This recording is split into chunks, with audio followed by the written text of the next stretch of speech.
Beauty was filled with astonishment at all this luxury and magnificence. "Surely the beast does not wish to harm me," she thought, "or he would never have so ordered everything for my comfort." And she waited with a good courage for the coming of the lord of the castle. In the evening the beast appeared.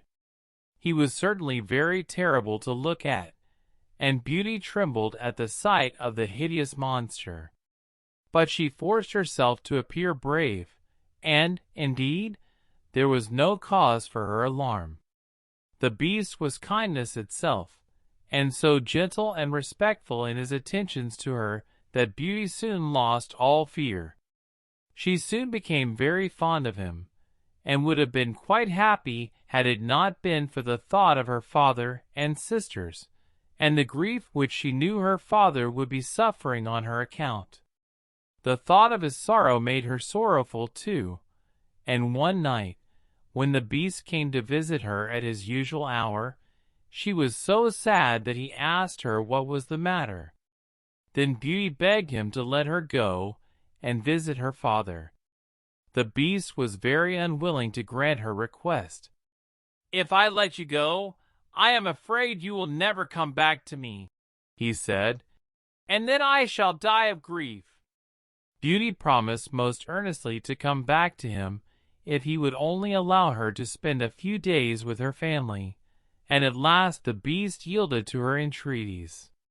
He gave her a ring, saying, "Put this on your little finger when you go to bed tonight, and wish, and in the morning you will find yourself at home in your father's house.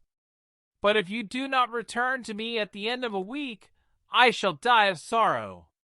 Beauty's father was almost overcome with joy at seeing his daughter again, and he was delighted to hear of her happiness and good fortune. But her two sisters, who in the meantime had married, were more jealous than ever of their beautiful sister. They were not very happy with their husbands, who were poor and not over-lovable, and they were very envious of Beauty's clothes and of all the luxuries with which she told them she was surrounded. They tried to think of a plan by which they could prevent their sister from enjoying her good fortune.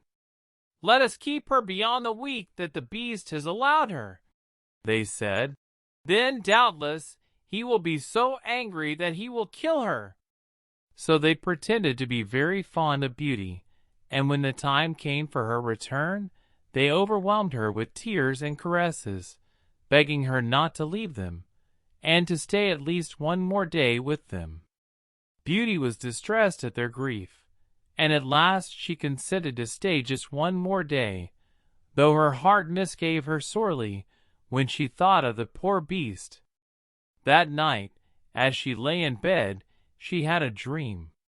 She dreamt that she saw the beast dying of sorrow at her forgetfulness, and so real did it seem that she woke up in an agony of dismay. "How could I have been so cruel and ungrateful?" she cried. "I promised faithfully that I would return at the end of the week. What will he think of me for breaking my promise?" Hastily rising from bed, she searched for the ring the beast had given her. Then putting it on her little finger, she wished to be at the palace of the beast again. In a moment she found herself there, and quickly putting on her clothes, she hurried out to look for the beast. She searched through room after room, but nowhere could she find him. At last she ran out into the garden, and there, on a plot of grass, where he and she had often sat together, she found him lying as if dead upon the ground. With a bitter cry she sank on her knees beside the poor beast. "Oh, beast, my dear, dear beast," she cried, "how could I have been so cruel and wicked and unkind? He has died of sorrow, as he said he would." And the tears fell down from her eyes as she spoke. Overcome with grief and remorse, she stooped down and tenderly kissed the ugly beast.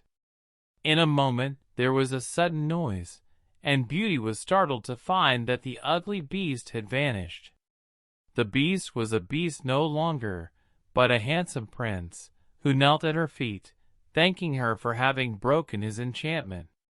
"A wicked fairy," he said, "condemned me to keep the form of a beast until a beautiful maiden should forget my ugliness and kiss me. You, by your love and tenderness, have broken the spell and released me from my horrible disguise. Now, thanks to you, I can take my proper form again." And then he begged Beauty to become his bride. So Beauty married the prince, who had been a beast, and they lived together in the castle and ruled over the prince's country and were happy ever after.